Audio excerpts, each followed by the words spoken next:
Hello and welcome to this MBL webinar on the reform of stamp taxes on shares, which looks at what's new and what's next. I'm Veronica McMahon, Head of Advisory Knowledge at Osborne Clarke, and I'm presenting today with my colleague Johnny Squires, an Associate Director in the tax team at Osborne Clarke. Today, we'll be looking at the reasons behind the government's decision to reform stamp taxes on shares and the details of the regime as the government is proposing them to be, but noting that at the time of presenting, we're still awaiting the draft legislation, and so our analysis is based around the government's policy papers and the current proposals for the new tax.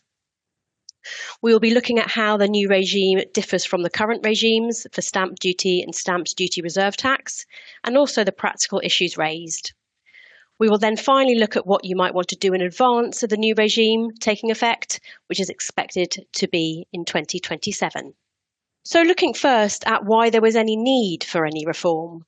Well, as a largely paper-based regime, the regime is often regarded as an outdated feature of an otherwise well-performing UK tax system.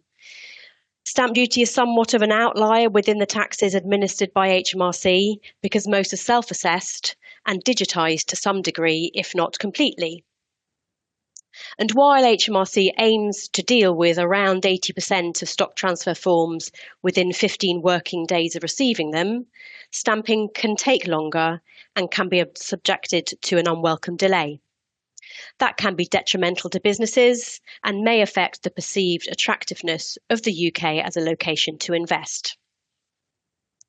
Investors have also reported other areas of uncertainty which can act as a barrier to investment. For example, the legislation is dated.